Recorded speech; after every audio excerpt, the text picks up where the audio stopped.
Alex Carter had always been the kind of person who looked up at the stars and wondered.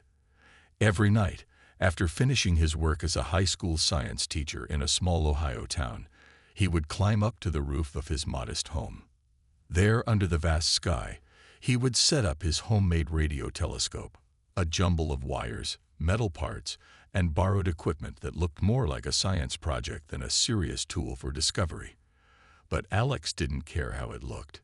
To him, it was a gateway to something bigger.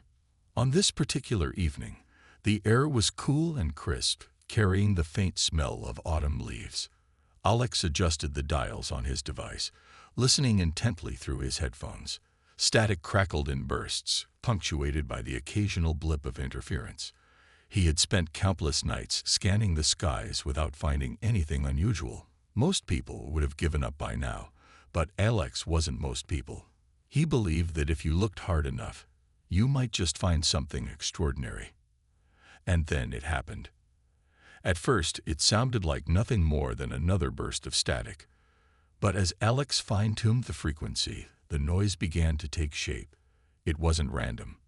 There was a rhythm to it, a repeating pattern that sent a shiver down his spine.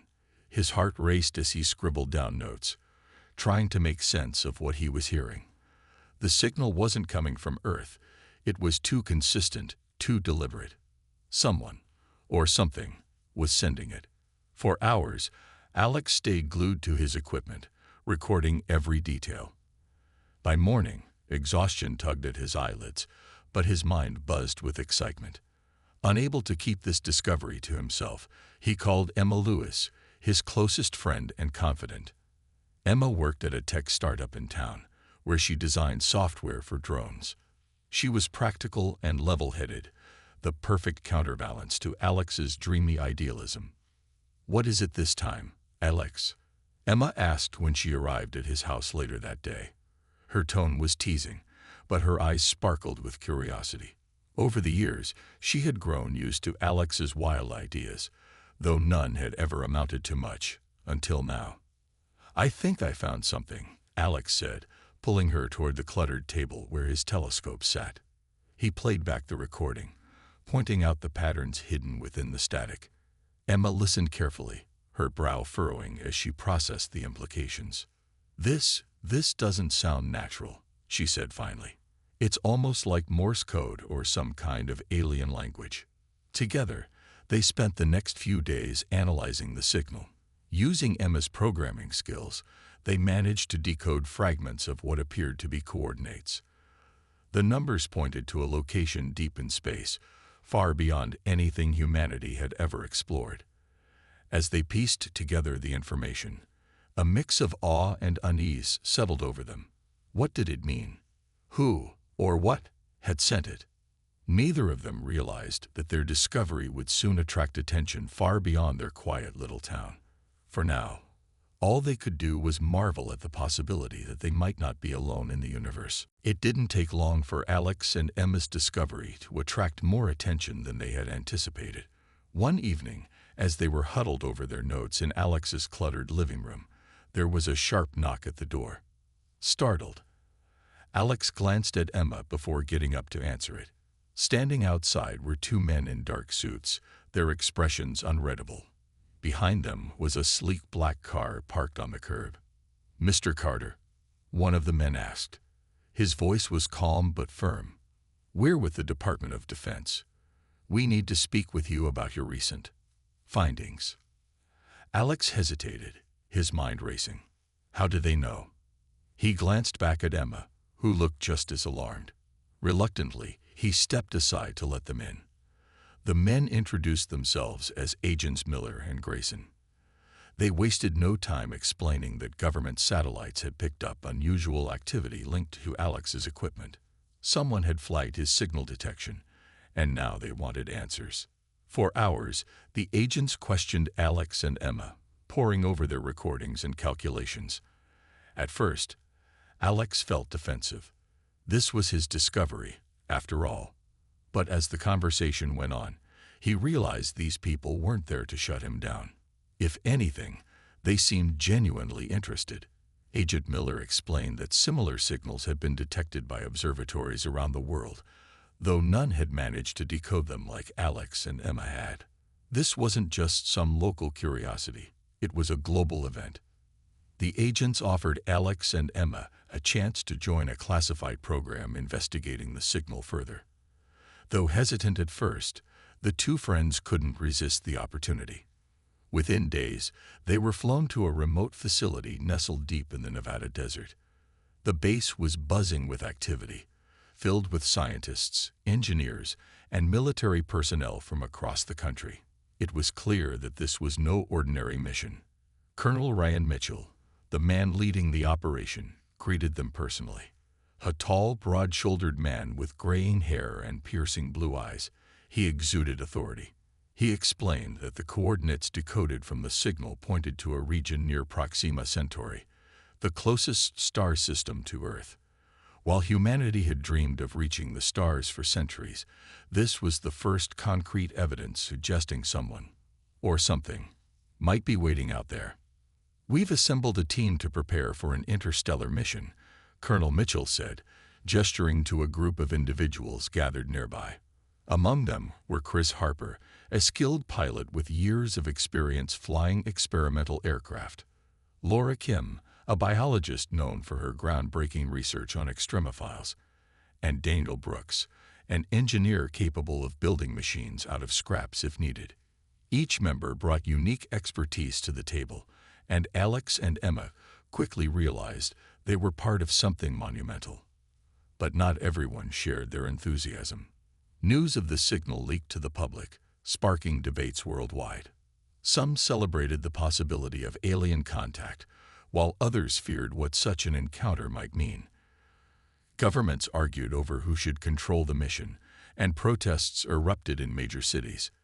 Amid the chaos, Colonel Mitchell reminded the team of their purpose: to represent humanity, flaws and all, and face whatever awaited them beyond the stars.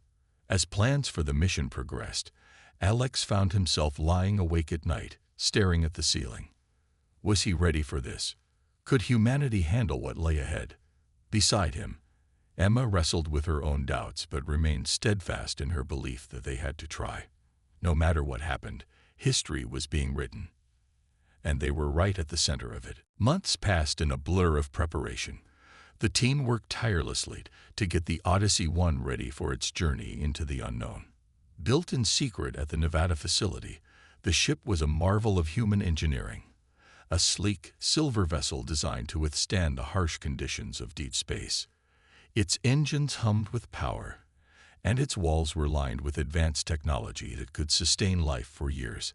Despite its cutting-edge design, though, no one knew if it would truly be enough to reach Proxima Centauri. Alex and Emma spent most of their days learning how everything worked. They weren't astronauts or engineers by training, but they had been chosen for their curiosity and problem-solving skills. Chris Harper, the pilot, became their unofficial guide, showing them how to read the ship's controls and explaining what each button did. Laura Kim taught them about the biological systems keeping the air breathable and the water clean, while Daniel Brooks walked them through emergency repairs. It was overwhelming at times, but Alex reminded himself why he was there: to see what lay beyond the stars. Finally, the day of departure arrived. The team gathered at the launch site, dressed in snug flight suits that felt strange against their skin. As they climbed aboard the Odyssey 1, Alex couldn't help but glance back at Earth one last time. It looked so small from here, a fragile blue sphere floating in an endless sea of blackness.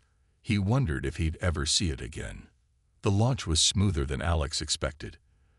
There was a low rumble as the engines ignited, followed by a gentle push as the ship ascended into the sky. Through the windows, he watched the clouds fall away, replaced by the vast emptiness of space.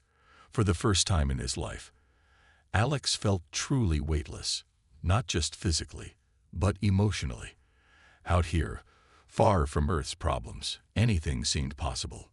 But the excitement didn't last long. Strange things began happening almost immediately. On the second day, the ship's navigation system glitched, sending alarms blaring throughout the cabin. Daniel rushed to fix it, muttering under his breath as his fingers flew over the controls. By the time he stabilized the system, everyone was on edge. Then came the visions, vivid dreams that felt more real than sleep. Alex dreamed of losing his family in a fire, while Emma saw herself failing to save a student during a school emergency. Both woke up shaken, unsure if what they'd experienced was real or imagined. Laura noticed something odd too. She pointed out faint energy readings surrounding the ship, though none of the instruments could explain where they came from. Chris tried to keep morale high, cracking jokes and reminding everyone they were still weeks away from their destination. But even he grew quieter as the days went on. Despite the challenges, the team pressed forward. When they finally reached the coordinates decoded from the signal, what they found left them speechless. Floating before them was a massive structure unlike anything humanity had ever seen. Its surface shimmered like liquid metal, constantly shifting and rearranging itself. It looked alive, pulsing faintly with light. "What is that?" Emma whispered, her voice barely audible over the hum of the ship. No one answered. They didn't know. All they could do was stare in awe and fear at the mysterious construct waiting silently in the void. The construct loomed before them, its surface shimmering like an endless ocean of liquid metal. It was massive, far larger than the Odyssey one, and it seemed to stretch on forever. The team stared in stunned silence, their minds struggling to comprehend what they were seeing. None of them had ever imagined anything like this. Was it a ship, a station, or something else entirely? Colonel Mitchell's voice crackled over the ship's communication system. "Report back immediately," he ordered. "We need data, anything you can gather." Chris Harper carefully maneuvered the Odyssey one closer, his hand steady on the controls despite the tension in the air. As they approached, the construct began to shift and ripple, as if responding to their presence. Alex felt a chill run down his spine. Whatever this thing was, it wasn't just a lifeless object. It was aware. "We should send a probe inside," Emma suggested, breaking the silence. Her voice was calm, though her knuckles were white from gripping the edge of her seat. "It's too risky to go in blind. Let's see what we're dealing with first." Daniel nodded in agreement. "I'll prep one of the drones. We can equip it with sensors to map the interior." Within minutes, the small robotic probe was launched toward the construct. As it neared the shimmering surface, the metal parted like a curtain, revealing a dark opening. The probe slipped inside, transmitting live footage back to the ship. What they saw left them speechless. The interior was a labyrinth of twisting corridors and towering machinery. Strange symbols glowed faintly on the walls, pulsating in rhythm as if alive. The air, or whatever filled the space, was thick with energy, causing static interference in the probe's signal. Laura leaned forward, studying the images intently. This doesn't look natural," she murmured. "It's like the entire structure is a living organism." Suddenly, the probe stopped moving. Its camera feed froze, then flickered wildly before going dark. Panic rippled through the crew. "What happened?" Chris demanded, his eyes glued to the monitors. Before anyone could answer, the construct reacted. A wave of light surged outward from its core, enveloping the Odyssey one in a blinding glow. For a moment, everything went silent.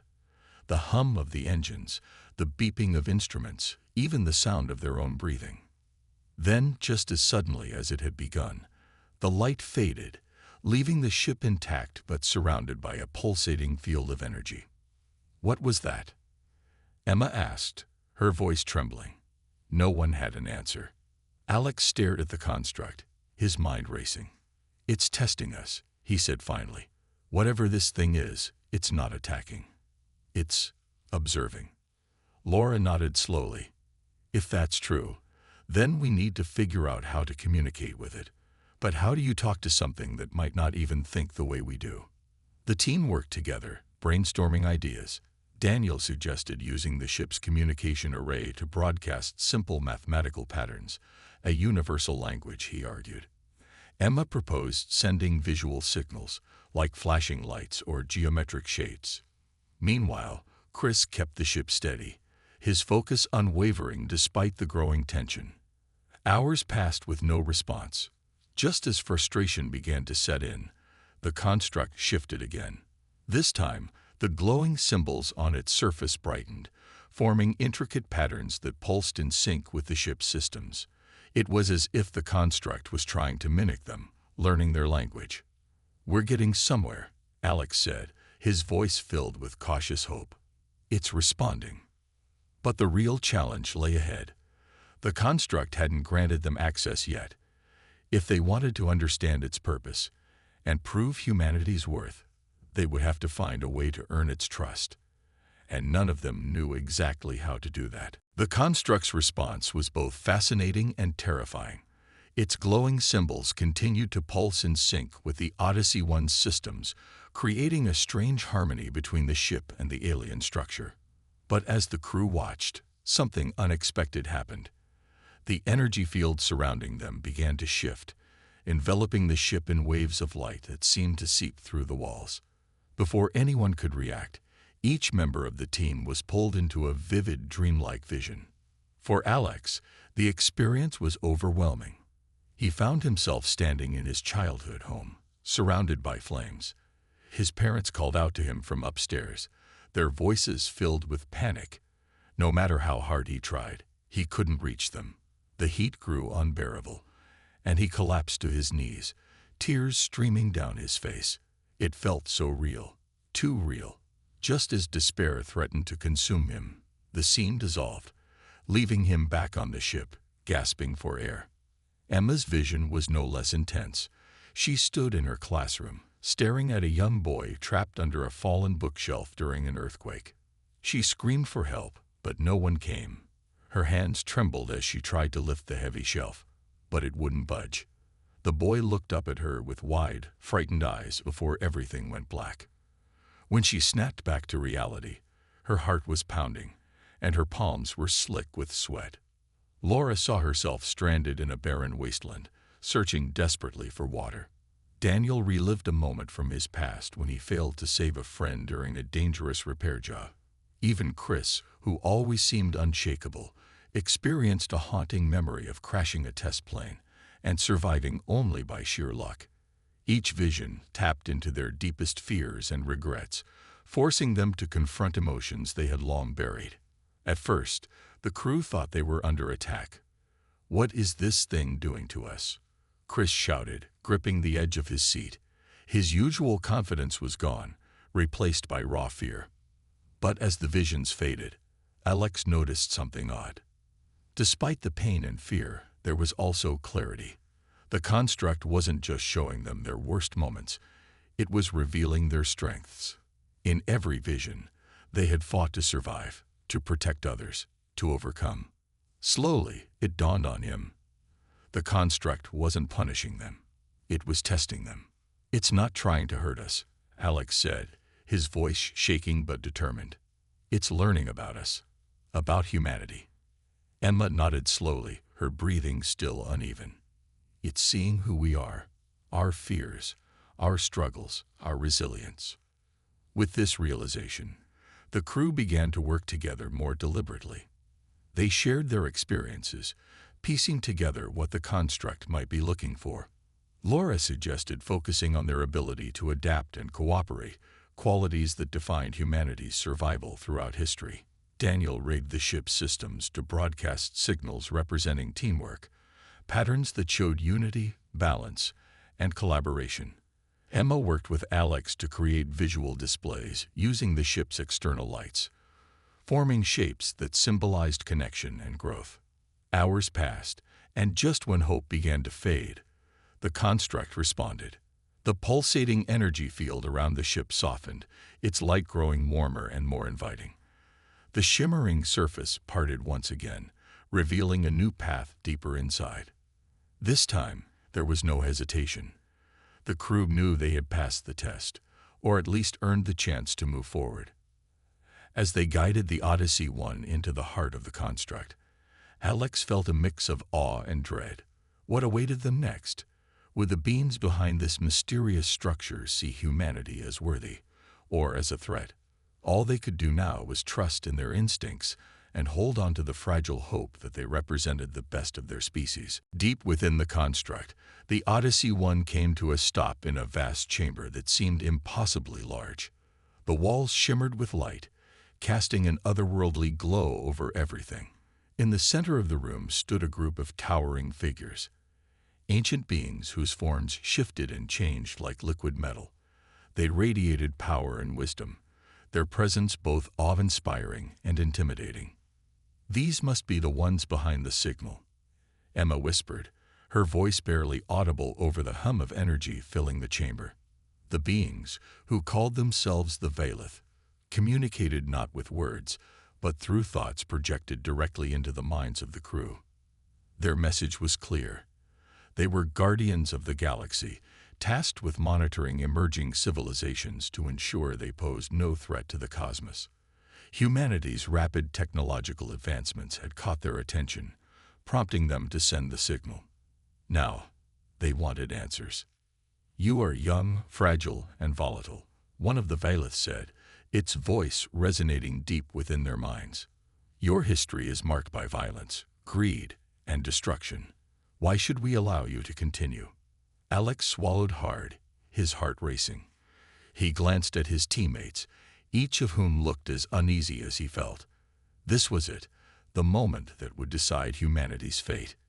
If they couldn't convince the Veilith of their worth, Earth might face consequences none of them could imagine. "We're not perfect," Alex began, stepping forward despite the fear gripping him. "We've made mistakes, terrible ones, but we're also capable of incredible things. We create art, music, and science. We explore, learn, and grow. Most importantly, we can change." Emma nodded, stepping up beside him. "We're still learning how to live together, how to take care of our planet and each other. Yes, we've hurt ourselves and the world around us, but we're trying to do better. Isn't that what matters?" Laura added her voice, speaking passionately about humanity's ability to adapt and survive. "Even when faced with disasters, we find ways to rebuild. We protect life, not just human life, but all life. That's why I study biology, to understand how precious and interconnected everything is." Daniel chimed in next, pointing out humanity's ingenuity. "We solve problems others think are impossible. Look at this ship. It's proof of what we can achieve when we work together." Chris, ever the steady pilot, spoke last. "We may be flawed, but we never give up. No matter how hard things get, we keep pushing forward. That has to count for something." The Veilith listened silently, their glowing forms shifting subtly as if considering the crew's words. Finally, one of them spoke again. "You have shown us glimpses of your potential, but actions speak louder than words. Prove to us that you deserve a place among the stars." With that, the Veilith presented the crew with two options: demonstrate humanity's value through 3 trials or face eradication. There was no room for negotiation. The weight of the decision settled heavily on the team, but there was no time to hesitate. They agreed unanimously. They would take the trials. As the Veilith explained the first challenge, Alex felt a surge of determination. Humanity's future rested on their shoulders, and they weren't about to let it slip away. Whatever these trials demanded, they would rise to meet them, not just for themselves, but for everyone back on Earth. The first trial began without warning. The chamber shifted around them, the shimmering walls dissolving into a star-filled void. Suddenly, alarms blared inside the Odyssey One. A massive asteroid field appeared ahead, its jagged rocks spinning wildly in every direction. The Veilith's voice echoed in their minds. "Navigate through this field using only your instincts and skill." Chris Harper gripped the controls tightly, his knuckles white. Piloting a ship through an asteroid field was dangerous enough, but doing it here, with no margin for error, felt impossible. Still, he didn't hesitate. "Everyone strap in," he ordered, his voice steady despite the tension. "This is going to get rough." As the Odyssey One entered the field, the asteroids began moving faster, as if responding to their presence. Chris relied on quick reflexes and years of experience, weaving the ship between the rocks with precision. Each near miss sent a jolt of adrenaline through the crew, but Chris remained focused, his eyes locked on the swirling debris. "Keep an eye on the scanners," Daniel shouted from behind him, monitoring the ship's systems. "We've got one coming up fast at 2 o'clock. "I see it," Chris snapped, yanking the controls just in time to avoid a collision. The ship shuddered violently as smaller fragments scraped against its hull. Sweat dripped down Chris's face, but he didn't falter. Slowly but surely, they'd made their way through the chaos, emerging on the other side unscathed. "Well done," Emma said, exhaling sharply. That was insane. Before they could catch their breath, the second trial began. This time, the ship found itself hovering over a desolate planet covered in dying vegetation. The air was thick with toxins, and rivers of sludge cut through barren landscapes. The Valeth's voice returned.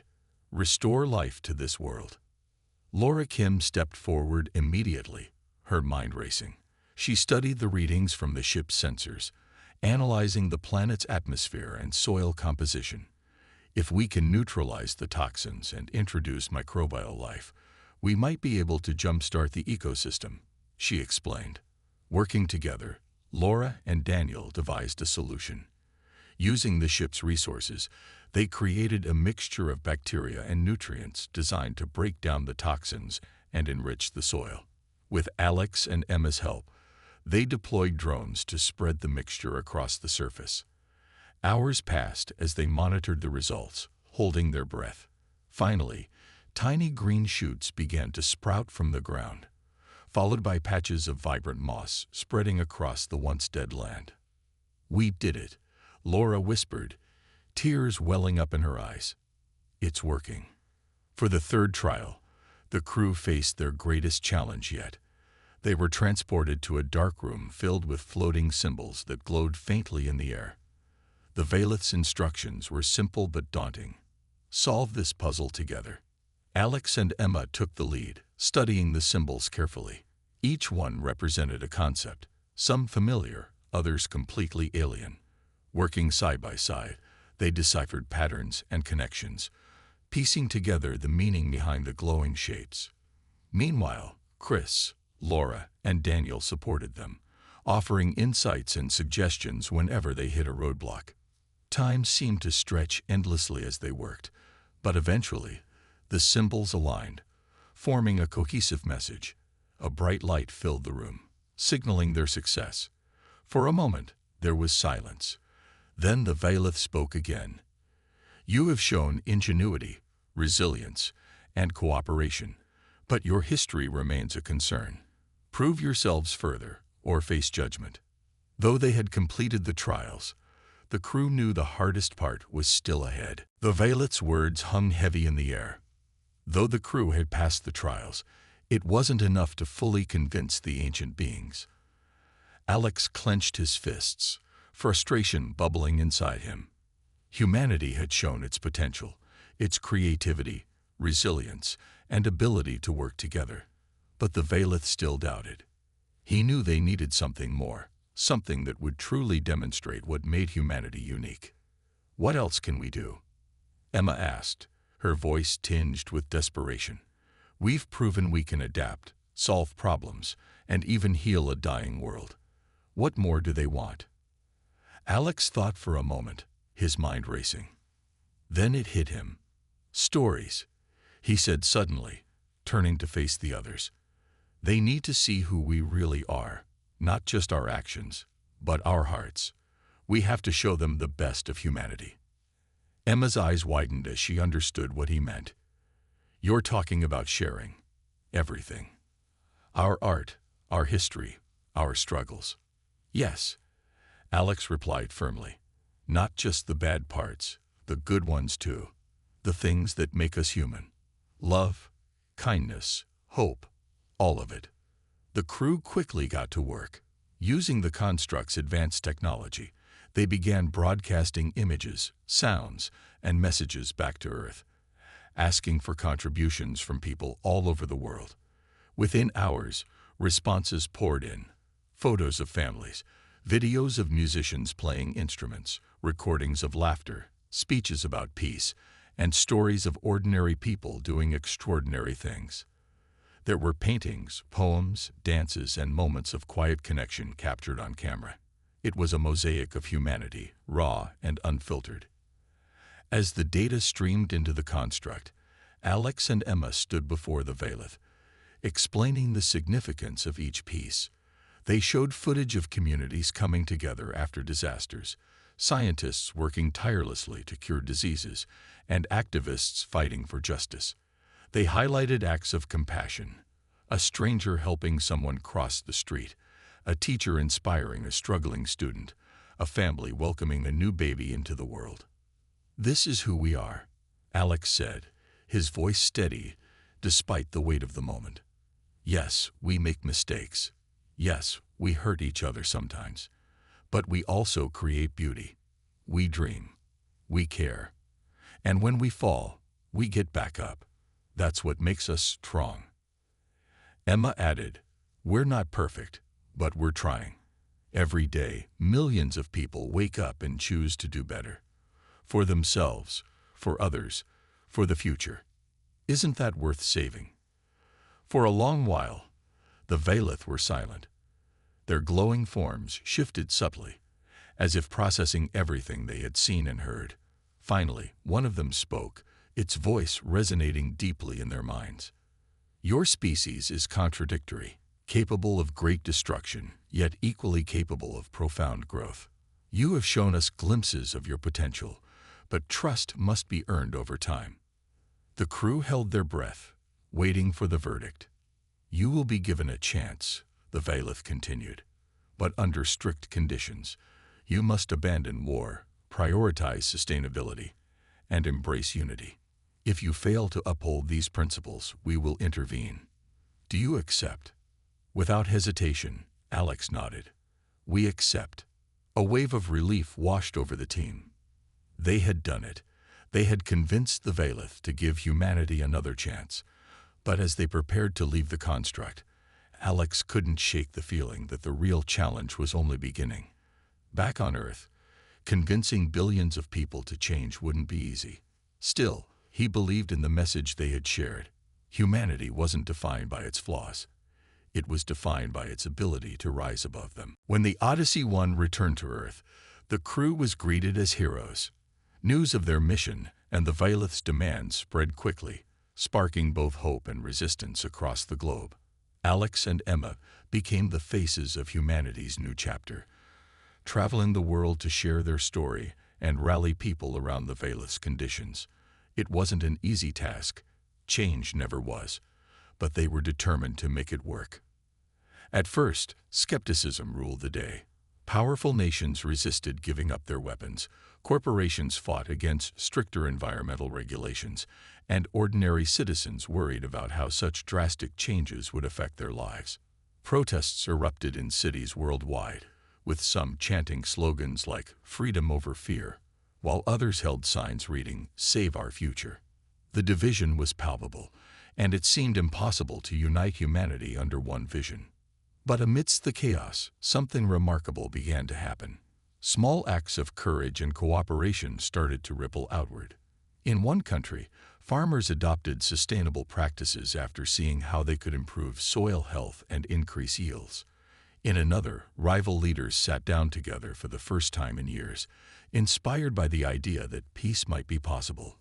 Artists painted murals celebrating unity. Musicians wrote songs about hope, and teachers encouraged students to think beyond themselves and consider the needs of others. Alex and Emma played a key role in this shift. They spoke not just to governments or organizations, but directly to everyday people. At town halls, schools, and community centers, they shared stories from their journey, the trials they faced, the lessons they learned, and the beauty of humanity they had shown the Veilith. "We're all connected," Alex would say, his voice filled with conviction. "Every action we take affects someone else. If we want to survive and thrive, We have to start thinking about the bigger picture. Emma added, "This isn't about perfection. It's about effort. About choosing every single day to do better. For ourselves, for each other, and for the planet." Slowly but surely, progress began to take root. Cities powered by clean energy sprang up where coal plants once stood. Forests were replanted, rivers cleaned, and wildlife protected. People found ways to bridge divides, working together to solve problems rather than blaming one another. Even those who had initially resisted the changes began to see the benefits: a healthier planet, stronger communities, and a brighter future. Years passed, and the results became undeniable. Humanity wasn't perfect, but it was moving in the right direction. Under the watchful eye of the Valeth, who occasionally sent signals to ensure compliance, Earth transformed into a place of innovation, cooperation, and renewed purpose. Space exploration flourished once again, with missions launching to distant planets and moons, carrying messages of peace and discovery. Alex and Emma eventually stepped back from the spotlight, content to let others carry the torch. They returned to their quiet lives in Ohio, though they often looked up at the stars, remembering the adventure that had changed everything. They knew challenges still lay ahead. Humanity's journey toward growth would never truly end. But they also knew something far more important. No matter how flawed people were, they had the power to choose. And that choice, more than anything, was what made them strong. As Alex stood on his rooftop one evening, gazing at the endless sky, he smiled. For the first time in a long time, he felt hopeful, not just for himself, but for everyone sharing this fragile, beautiful planet. Together, they had proven that even in the face of uncertainty, humanity could shine. Years later, humanity stood on the brink of a new era. Cities gleamed under the sun, their skyscrapers powered by clean energy and surrounded by lush green spaces. Rivers ran clear again, teeming with fish, while forests stretched across lands once barren. The air smelled fresher, and the skies were bluer than anyone could remember. It wasn't perfect. There were still disagreements, struggles, and setbacks. But the world had changed in ways no one thought possible. Alex Carter sat on the porch of his small home, watching the sunset paint the horizon in shades of orange and pink. Beside him, Emma Lewis sipped her tea, a contented smile on her face. They didn't talk much these days about the mission or the Valeth. It felt like another lifetime. But they both knew how far things had come because of it. Children played in the distance, laughing as they chased each other through the grass. Alex found himself smiling at the sound. "Remember when we used to wonder if humanity would even make it this far?" he asked, glancing at Emma. She chuckled softly. "I wasn't sure we'd get past the first year, but look at us now." It was true. Humanity had risen to the challenge set by the Valeth, proving that change was possible when people worked together. Wars had ended, replaced by dialogues and treaties. Pollution had been tackled head-on, with entire industries reinventing themselves to prioritize sustainability. Even space exploration had taken on a new meaning. It wasn't just about claiming territory anymore. It was about learning, sharing, and growing alongside the universe. The Odyssey 1 remained a symbol of hope, its story taught in schools around the world. Chris Harper, Laura Kim, and Daniel Brooks had gone on to lead missions beyond Earth's orbit, venturing farther into the cosmos than anyone before them. Each journey carried humanity's message of peace and curiosity, echoing the lessons learned from the Valeth. But perhaps the most profound change was in the way people saw themselves. No longer did they view Earth as something to conquer or exploit. Instead, they understood it as a precious gift, a fragile home worth protecting. That shift in mindset rippled outward, touching every aspect of life. People cared more, not just for the planet, but for each other. One evening, as Alex and Emma strolled through a park lit by strings of solar-powered lights, they overheard a group of teenagers talking excitedly about an upcoming mission to Mars. "Imagine living on another planet someday," one of them said, their eyes wide with wonder. "It's not so far-fetched," Another replied, "If we can fix Earth, we can figure out anything." Alex exchanged a glance with Emma, pride swelling in his chest. These kids weren't burdened by the fears and divisions of the past. They grew up believing in possibilities, in a future where humanity could thrive among the stars. And it was all thanks to the choices made by their parents' generation. The decision to embrace unity over conflict, compassion over greed, and hope over despair. That night, as Alex lay in bed staring at the ceiling, he thought about the Valith. Had they expected this? Had they truly believed humanity could rise to the occasion? He hoped so. More than anything, he wanted them to see what Earth had become, a place where dreams took flight and flaws became stepping stones towards something greater. The next morning, as sunlight streamed through his window, Alex climbed onto the roof one last time. He looked up at the vast expanse above, feeling a deep sense of gratitude. Humanity wasn't perfect, but it was trying. And sometimes, that was enough. Somewhere out there, the Valith watched silently, guardians of a galaxy filled with endless potential. And somewhere down here, amidst the laughter, the struggles, and the triumphs, humanity kept reaching for the stars.